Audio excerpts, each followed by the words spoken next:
అందరికీ నమస్తే. నేను మీ కాపిల్ల నరేష్. మీరు చూస్తున్నారు యుగురం టీవీ యూట్యూబ్ ఛానల్. ఫ్రెండ్స్, నిన్న తెలంగాణ ఆవిర్భావ దినోత్సవం సందర్భంగా సీఎం రేవంత్ రెడ్డి గారు మాట్లాడుతూ కొన్ని శాఖలకు సంబంధించినటువంటి ఉద్యోగాలు ఇస్తున్నాం అనే తరుణంలో విద్యాశాఖలో ఉద్యోగాలు అంటూ ప్రస్తావించడం జరిగింది. అది చూసిన తర్వాత మన అభ్యర్థులు చాలామంది విద్యాశాఖలో ఉద్యోగాలు అంటే డిఎస్సి ఎప్పుడు వస్తుంది సార్, డిఎస్సి ఉంటుందా అని చెప్పేసి చాలామంది అడుగుతా ఉన్నారు.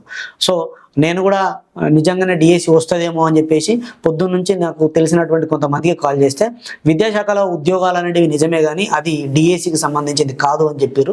అంటే ఇప్పుడైతే డిఎస్సికి సంబంధించిన కార్యాచరణ అయితే గ్రౌండ్ లెవెల్లో ఏం జరుగుతలేదట. సో అదైతే డిఎస్సికి సంబంధించింది కాదు అని తెలిసింది. అయితే deputy education officer, diet lecturer and SCERT professor ఉద్యోగాలు ఉన్నాయి కదా, వాటికి సంబంధించిన నోటిఫికేషన్ ఈ మంత్ ఎండింగ్ వరకు వచ్చేటువంటి అవకాశం ఉందట. సో డిఎస్సికి ప్రిపేర్ అవుతున్నటువంటి అభ్యర్థులకు కొద్దిగా ఇది నిరుత్సాహం అనిపించినా కూడా సో విషయంగానే చెప్పాలి కాబట్టి విషయాన్ని అర్థం చేయించుదామనే ఉద్దేశం కొద్దీ ఈ వీడియో మీకు. సో డిఎస్సి ఇప్పుడైతే రాదు, కాకపోతే ఎప్పుడు వస్తుంది అని చెప్పేసి పూర్తి వివరాలు కనుక్కున్నప్పుడు ఈ ఇయర్ ఎండింగ్లో ఇచ్చేటువంటి అవకాశాలు అయితే కనిపిస్తూ ఉన్నాయి. ఎందుకంటే ఇప్పుడు ట్రాన్స్ఫర్స్ అండ్ ఈ రేషనలైజేషన్ అనేది బ్యాన్లో ఉన్నది. జనగణనలో ఉపాధ్యాయులు పాల్గొంటున్నందువల్ల సో ఇది బ్యాన్ చేసిరు. దీనికి లింక్ ఏంటిది అంటే రేషనలైజేషన్ చేసి ఇప్పుడు ఉన్నటువంటి టీచర్లను షెఫిల్ చేసి ఖాళీలను పర్ఫెక్ట్గా తెలుసుకున్న తర్వాత ఆ ఖాళీలకు నోటిఫికేషన్ ఇస్తారు. సో రేషనలైజేషన్ చేయక 2018 లాస్ట్ రేషనలైజేషన్ అయింది. అప్పటి నుంచి ఇప్పటి వరకు కాలేదు. ఇక రేషనలైజేషన్ అంటే ఏంటిది అనేది కూడా కొంతమందికి డౌట్ ఉంటుంది. 1 minute చెప్తా. పిల్లల రేషియో టీచర్ రేషియోను సమానంగా చూడడం 1:30 అనేది ఎస్సీఆర్టీ అండ్ మనకు ఎన్సిటి నిబంధనలు, ఎన్సిటి గైడ్లైన్స్ ఉంటాయి. మన ఎస్సీఆర్టీ వాళ్ళు దాన్ని అడాప్ట్ చేసుకొని 30 మంది పిల్లలకు ఒక టీచర్ ఉండేలాగా, మన దగ్గర ఎక్సెస్ ఉన్నారు దాన్ని సవరించుకొని 20 మంది పిల్లలకు ఒక టీచర్ ఉండేలాగా దాన్ని సెట్ చేసి ఏ స్కూల్కి ఎన్ని పోస్టులు అని డిసైడ్ చేయడాన్ని రేషనలైజేషన్ అంటారు. ఇది 2 సంవత్సరాలకు ఒకసారి, 3 సంవత్సరాలకు ఒకసారి, 4 ఏళ్ళకు ఒకసారి ప్రభుత్వానికి కావాల్సినప్పుడు చేసుకునేటువంటి వ్యవస్థ. ఖచ్చితంగా గిన్నెలో గీయాలని రూల్ ఏం లేదు. 2015లో జరిగింది, తర్వాత 2018లో జరిగింది. దాని తర్వాత మళ్ళీ రేషనలైజేషన్ జరగలేదు. సో 2018లో కూడా అంత పెద్దగా ఏం కాలేదు. 2015 అతిపెద్ద రేషనలైజేషన్. సో అది ఇప్పుడు ఖచ్చితంగా చేయబోతా ఉన్నారు. దీనివల్ల లాభం ఏంటిదంటే స్ట్రెంత్ పెరిగినటువంటి స్కూల్లో, అంటే పిల్లల స్ట్రెంత్ పెరిగినటువంటి స్కూల్లో ఇంకొక టీచర్ ఉద్యోగం వచ్చేటువంటి అవకాశం ఉంటుంది.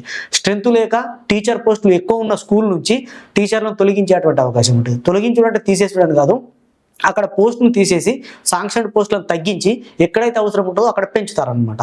సో దీనివల్ల ఏమవుతుంది అంటే ఖాళీలు ఎన్ని ఉండబోతా ఉన్నాయి అనేది స్పష్టత ఉండదు. ఇప్పుడు ఇలాంటి వ్యవస్థ ఉన్నప్పుడు ఈ రేషనలైజేషన్ అనేది పూర్తి చేసిన తర్వాత అవసరం ఉన్న దగ్గర క్రియేట్ అవుతాయి, అనవసరం ఉన్న దగ్గర డిలీట్ అవుతాయి. కాబట్టి అప్పుడు ఖాళీల పైన స్పష్టత వస్తుంది. ఏ మండలంలో ఎన్ని స్కూళ్ళు ఉన్నాయి, అక్కడ శాంక్షన్ పోస్టులు ఎన్ని, నీడెడ్ ఎన్ని, వర్కింగ్ ఎన్ని, వేకెంట్ ఎన్ని, అన్నీ కూడా మనకు తెలిసిపోతాయి. కాబట్టి ఈ డాటా అంతా రావడానికి కొంత సమయం పడుతుంది. కాబట్టి ఆ డాటా అంతా వచ్చేంత వరకు కూడా డిఎస్సి ఉండేటువంటి అవకాశాలు అయితే చాలా తక్కువగా ఉన్నాయి.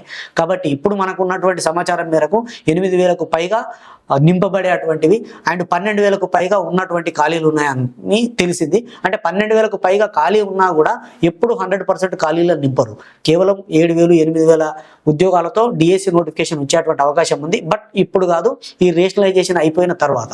ఎందుకంటే రేషనలైజేషన్లో పోస్టుల సంఖ్యను ఎట్లెట్లా తీసుకుంటారని రాష్ట్రంలో ఉన్నటువంటి ప్రతి పాఠశాలలో ఉన్నటువంటి పోస్టులు, వర్కింగ్ కండిషన్ అంతా కూడా నా దగ్గర డాటా ఉంది. నేను అనాలిసిస్ చేస్తే 8,000 పోస్టులు అయితే ఉండడం జరిగింది. సో ఇదే ఇప్పుడు ప్రభుత్వం చేసినా కూడా గంతే. కొన్ని ఏళ్ళ మీద లెక్కేటువంటి పోస్టులు కొద్దిగా అటు ఇటుగా మారొచ్చు. ఎంత మారినా కూడా సంఖ్య మాత్రం దాదాపుగా గదే ఉంటుంది, 8,000 చిల్లర. సో 8,000 ఉద్యోగాలకు ఇప్పుడు కాకపోయినా 2027 వరకైనా, జనవరి వరకైనా, 2027 జనవరి వరకైనా నోటిఫికేషన్ వస్తుంది. కాబట్టి కొద్దిగా సీరియస్గా ప్రిపేర్ కండి. నేను ఎందుకు చెప్తున్నా సీరియస్గా ప్రిపేర్ కమ్మనంటే ఖాళీల సంఖ్య చాలా తక్కువగా ఉంటుంది. స్కూల్ అసిస్టెంట్ ఖాళీలు అయితే ఇంకా కొద్దిగా తక్కువ ఉండేటువంటి అవకాశాలే ఉన్నాయి. మనకు గతంతో పోల్చుకున్న దాంతో కంటే తక్కువనే ఉంటాయి. పీఈటీ ఖాళీలు పెరిగేటువంటి అవకాశం అయితే ఉన్నది. సో కొత్త పోస్టులు శాంక్షన్ అవుతున్నాయి కాబట్టి ఎస్జిటి ఖాళీలు కూడా కొంచెం ఎక్కువనే ఉంటాయి. ఎందుకంటే 2 సార్లు ప్రమోషన్లు వచ్చినాయి కాబట్టి. సో సీరియస్గా ప్రిపేర్ అవ్వండి.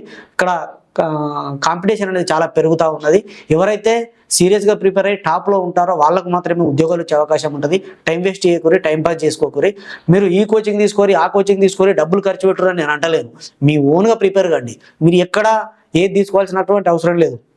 పాఠ్యపుస్తకాలు చదవండి, టెక్స్ట్ బుక్స్ చదవండి. మీ దగ్గర ఆల్రెడీ తీసుకొని ఉంటారు ఎప్పటి నుంచో, ఆ బుక్సే చదవండి, ఉన్నదాంతోటే గడపండి. కానీ ప్రిపేర్ అవ్వడం అనేది ఆపకండి. సో ఇది నేను చెప్పదలుచుకున్నది. అయితే కొంత నిరుత్సాహమైనటువంటి వార్తనే అయినప్పటికీ ఖచ్చితంగా మీకు తెలియాలనే ఉద్దేశం కొద్దీ నేను మీ ముందుకు ఇదండి. వీడియో నచ్చితే లైక్ చేయండి. ఇలాంటి అప్డేట్స్ కోసం మన ఛానల్ సబ్స్క్రైబ్ చేసుకొని పక్కన ఉండేటువంటి బెల్ బటన్ క్లిక్ చేయండి. ఏ ఇన్ఫర్మేషన్ వచ్చినా కూడా నేను మీకు వెంటనే షేర్ చేసుకుంటాను. సదా విద్యాసేవలో యుగురం TV YouTube channel. Thank you everyone.